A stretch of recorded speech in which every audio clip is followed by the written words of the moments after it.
नमस्कार दोस्तों, आज का क्वेश्चन है एक वर्ग और एक वृत्त के परिमाप समान है। यदि दोनों के परिमाप 44 सेंटीमीटर हों तो किसका क्षेत्रफल अधिक होगा और कितना होगा। तो दोस्तों ये क्वेश्चन मेंसुरेशन चैप्टर से है और बहुत ही इम्पोर्टेंट क्वेश्चन है। बोर्ड परीक्षाओं में ज़्यादातर लॉन्ग आंसर में ऐसे ही क्वेश्चन पूछे जाते हैं। तो इस क्वेश्चन को किस तरीके से सॉल्व करें, थोड़ा विस्तार से समझते हैं। हल दिया है, एक वर्ग का परिमाप 44 सेंटीमीटर और वृत्त का परिमाप भी 44 सेंटीमीटर है। तो पहले लिखेंगे वर्ग का परिमाप बराबर वर्ग का परिमाप बराबर 44 सेंटीमीटर, ये दिया गया है। और हम अच्छी तरीके से जानते हैं कि वर्ग का परिमाप का फार्मूला क्या होता है, 4 गुणे भुजा। 4 गुणे भुजा बराबर हो जाएगा 44। इससे हमें भुजा निकाल लेंगे तो भुजा बराबर हो जाएगी 44 बटे 4। 4 से इसको काट देंगे तो 4 एकम 4, 4 एकम 4 और नीचे 1 तो 11 आ गया। ये 11 सेंटीमीटर वर्ग की भुजा हो गई। क्योंकि क्षेत्रफल का अंतर है, पूछ रहा है क्षेत्रफल किसका ज़्यादा होगा और कितना ज़्यादा होगा, तो क्षेत्रफल निकाल लेंगे। तो वर्ग का क्षेत्रफल बराबर वर्ग का क्षेत्रफल बराबर होता है भुजा की घात 2, यानी भुजा स्क्वायर। भुजा हमारी 11 सेंटीमीटर है तो ये हो जाएगा 11 का स्क्वायर। 11 का स्क्वायर यानी 11 गुणे 11 दो बार लिख देंगे 11 गुणे 11 तो 11 11 121, 11 गुणे 11 121 होता है। 11 का वर्ग 121 होगा। इतने सेंटीमीटर, सेंटीमीटर में भुजा थी तो ये हो जाएगा सेंटीमीटर स्क्वायर। ये थोड़ा संकेत रूप में हम इसके सामने 1 लिख देंगे। तो ये हो गया वर्ग का क्षेत्रफल। ऐसे ही वृत्त दे रहा है, वृत्त का परिमाप दे रहा है, यानी वृत्त का परिमाप अर्थात वृत्त की परिधि वो भी 44 सेंटीमीटर है। तो इसी तरह से उसका भी क्षेत्रफल निकालेंगे। तो यहाँ लिख देंगे वृत्त की परिधि बराबर वृत्त की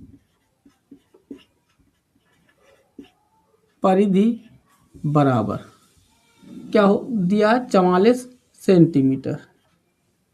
और हम जानते हैं वृत्त की परिधि का सूत्र क्या होता है, पाई 2 पाई आर। 2 पाई आर बराबर 44, तो आर बराबर हो जाएगा 44 बटे 2 पाई। इसके बाद 2 से 44 कट रहा है तो 2 से 44 को काट देंगे तो ये आ जाएगा 22। तो ये हो जाएगा 22 बटे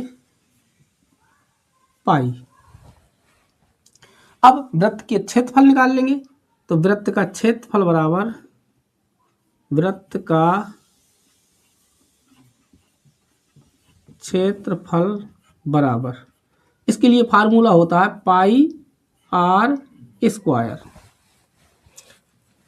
अब इसमें हम पाई आर का मान रख देंगे तो पाई का मान, तो पाई की जगह तो पाई ही लिख दो और गुणे आर स्क्वायर की जगह पर ये लिख देंगे। तो 22 बटे पाई 2 बार है तो गुणे 22 बटे पाई 2 बार लिख देंगे, 22 बटे पाई।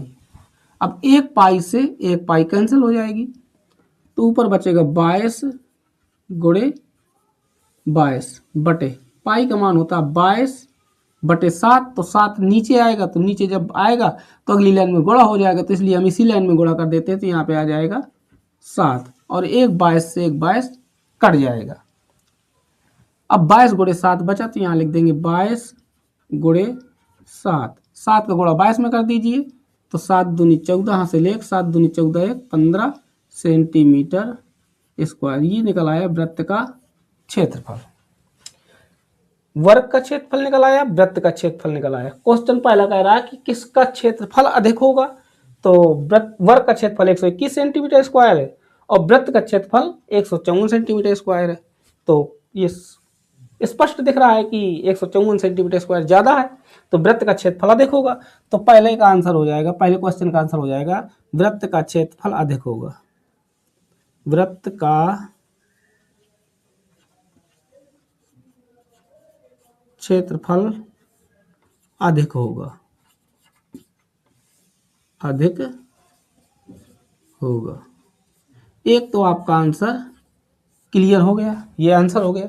अब कह रहा कितना अधिक होगा, तो दोनों का अंतर निकालना पड़ेगा। तो अंतर निकालने के लिए यहाँ पे लिख देंगे अंतर, और लिख देंगे किसका ज्यादा है, जिसका ज्यादा, पहले उसका क्षेत्रफल लिख देंगे। तो वृत्त का क्षेत्रफल, वृत्त का क्षेत्रफल माइनस वर्ग का क्षेत्रफल, वर्ग का क्षेत्रफल। तो वृत्त का क्षेत्रफल दे रहा है 154 centimetre square, sorry 154 semi square, minus वर्ग का क्षेत्रफल दे रहा है 121 सेंटीमीटर स्क्वायर। तो 154 में 121 घटा देंगे तो 4 में 1 घटाया 3, 5 में 2 घटाया 3 सेंटीमीटर स्क्वायर। बस यही आपका दूसरा आंसर हो जाएगा। तो आपके ये पहला आंसर हो गया और ये दूसरा आंसर हो गया। बस यही आपका सॉल्यूशन है। तो दोस्तों वीडियो कैसी लगी, वीडियो अच्छी लगी हो तो लाइक और शेयर कर दीजिए। ऐसी ही वीडियो देखने के लिए चैनल को सब्सक्राइब कर लीजिए। जय हिंद।